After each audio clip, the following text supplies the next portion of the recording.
Hello दोस्तों, आप सभी का एक बार फिर से स्वागत है आज की एक और डरावनी कहानी में।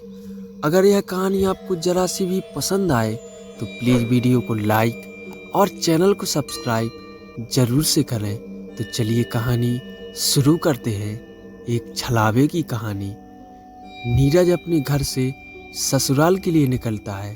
नीरज को अपने घर से ससुराल पहुंचने में लगभग 4 घंटे लगते थे। नीरज ने ससुराल जाने के लिए शुक्रवार का प्लान किया।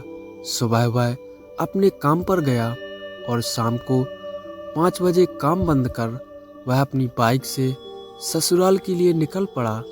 चलते चलते रात के लगभग 7:30 बज चुके थे। वह अपने ससुराल से महज आधे घंटे की दूरी पर था। रास्ता काफ़ी सुनसान था और जंगल के बीच से रोड भी थी।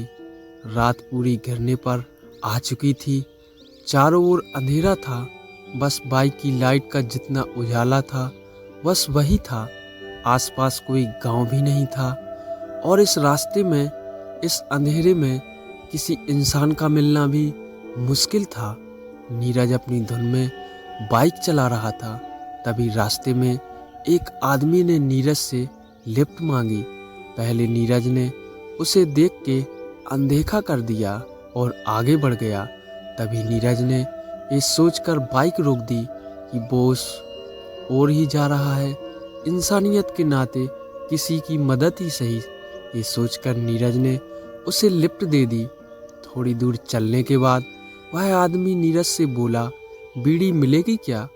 इस पर नीरज ने ना में सिर हिला दिया क्योंकि नीरज बीड़ी नहीं पीता था।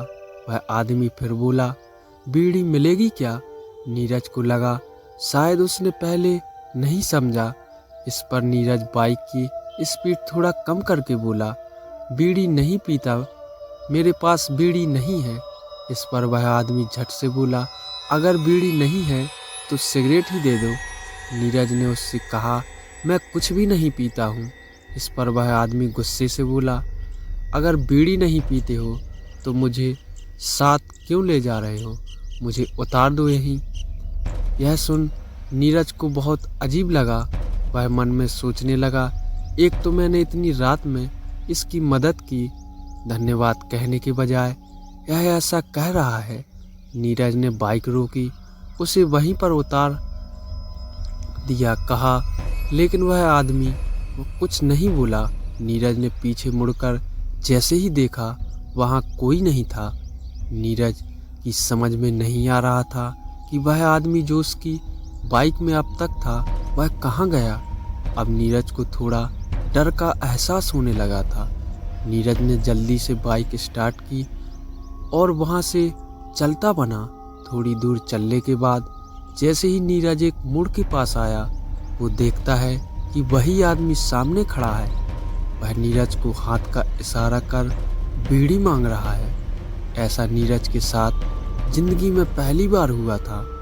नीरज ने उसे नज़रअंदाज कर बाइक की स्पीड बढ़ा ली। अभी नीरज कुछ समझ पाता, ना जाने कहां से वो आदमी चलती बाइक में नीरज के पीछे बैठ गया। नीरज को पता भी नहीं चला। अब डर के मारे नीरज के पूरे शरीर में कपकपी होने लगी क्योंकि नीरज ने जो आज तक किस्से कहानियों में सुना था, आज वो सब उसके साथ घटित हो रहा था। वह आदमी नीरज से फिर से बोला, बीड़ी है क्या? अब नीरज को समझ नहीं आ रहा था कि वो क्या कहे। नीरज शांत था, मौन था और पूरी तरह डरा हुआ। उस आदमी ने फिर वही सवाल किया। तभी रोड किनारे नीरज को हनुमान जी का मंदिर दिखा। वह बाइक को उस ओर ले चला। वह पर पहुंचकर उसने पूरे जोर से ब्रेक लगाया और जैसे ही वो पीछे मुड़ा वह आदमी फिर गायब हो गया। नीरज कुछ देर मंदिर के पास रुका और फिर हनुमान चालीसा का जाप करता हुआ बाइक पर सवार होकर आगे की ओर बढ़ गया। नीरज पूरी तरह डरा हुआ था, लेकिन हनुमान चालीसा का जाप करता हुआ वह अपने ससुराल पहुंच गया। वहां पहुंचकर उसने सारी बातें अपने ससुराल में बताई। तब नीरज को इस रास्ते की सच्चाई पता चली। इस रास्ते में अक्सर रात में छलावा दिखता है, लेकिन हनुमान जी के मंदिर के बाद वह नहीं आता। पहले भी इस छलावे की वजह से यहाँ काफ़ी दुर्घटनाएं हो चुकी हैं। इस कारण यहाँ के लोगों ने वहाँ पर हनुमान जी का मंदिर बनाया। यह सुन नीरज की रूह कांप गई। उस दिन से नीरज ने रात में कहीं भी सफ़र नहीं किया। दोस्तों, ये छोटी सी कहानी आपको कैसी लगी कमेंट में हमें ज़रूर बताएं और वीडियो को लाइक और चैनल को सब्सक्राइब ज़रूर करें। धन्यवाद।